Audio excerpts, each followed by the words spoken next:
Sual verirlər ki, bəzi insanlar yaz vaxtı çiçək açmış ağaclara arzularını həyata keçirmək üçün qırmızı ip və ya lent bağlayırlar. Və sual verən soruşur ki, bu ipləri açmaq olarmı və ümumiyyətlə ictimai yerlərdə şirk edilən, yəni Allaha şərik qoşulan bir əməl gördükdə və yaxud bir əşya gördükdə buna necə yanaşmaq lazımdır?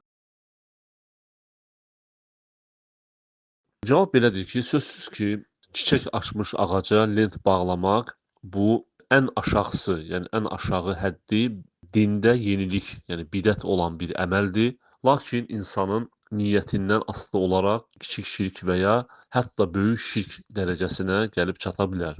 Bildiyimiz kimi Peyğəmbərimiz sallallahu aleyhi və səlləm, yəni nə Allah Taala, uca Allah, nə də onun elçisi sallallahu aleyhi və səlləm bizə çiçək açmış ağaca lent bağlamaqla, yəni arzuların, duaların qəbul olunmasını bizə bildirməmişlər və belə etmək sözsüz ki, şəriətə müxalif bir əməldir. O ki qaldı belə hallarda gedib o lentləri açmaq və sair, yəni şirk olan bir əməlin qarşısını almaq, burada sözsüz ki, insan bir çox şeyləri nəzərə almalıdır. İlk növbədə nəticəni nəzərə almalıdır. Yəni əgər belə etmək daha böyük fəsada və daha böyük fitnəyə səbəb ola bilərsə, o zaman insan bunu burada diqqətli yanaşmalıdır və onu aradan qaldırmağa çalışmamalıdır. Çünki Peyğəmbərimiz sallallahu əleyhi və səlləm bir hədisdə buyurur ki, sizlərdən biri bir münker, yəni günah bir iş gördükdə onu əli ilə dəyişsin, əgər bacarmazsa dili ilə və əgər bacarmazsa qəlbi ilə və bu da ən aşağı imandır. Və sözsüz ki, bu işdə də bizim nümunəmiz Peyğəmbərimiz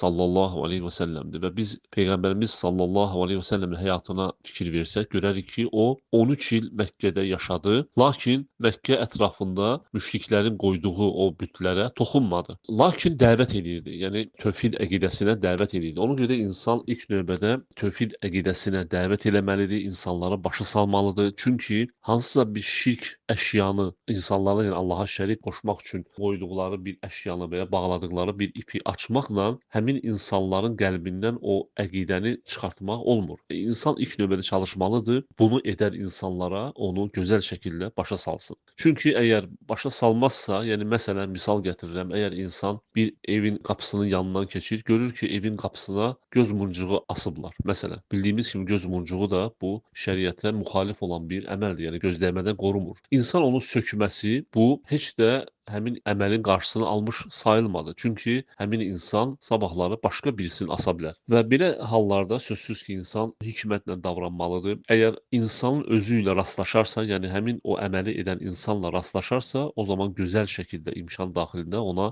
izah eləməlidir və bu işdən, bu əməldən onu çəkindirməlidir. Yox, əgər həmin insanla rastlaşmasa və həmin əşyanı görsə, yəni məsələn ağacdan asılmış ipləri və s. bu halda diqqət etməlidir ki, yəni bunu həmin o ipləri açmaq daha böyük fitnəyə səbəb olmasın. Çünki kənardan görən insanlar bunu başqa cür başa düşə bilərlər, bunu mənfi qarşılaya bilərlər və s. və böyük bir fəsada səbəb ola bilər. Və belə hallarda sözsüz ki, insan diqqətli olmalıdır, hər bir şeyi nəzərə almalıdır. Yəni ictimai yerlərdə şirk olan bir əməl və ya əşya gördükdə insan burada nəticəni nəzərə almalıdır və əgər bu əməl, yəni onu aradan qaldırmaq daha böyük bir fitnəyə səbəb ola bilərsə, o halda o bunu ən azı qəlbi ilə inkar etməlidir. Yox, əgər imkan varsa, onu dili ilə gözəl şəkildə izah eləməlidir.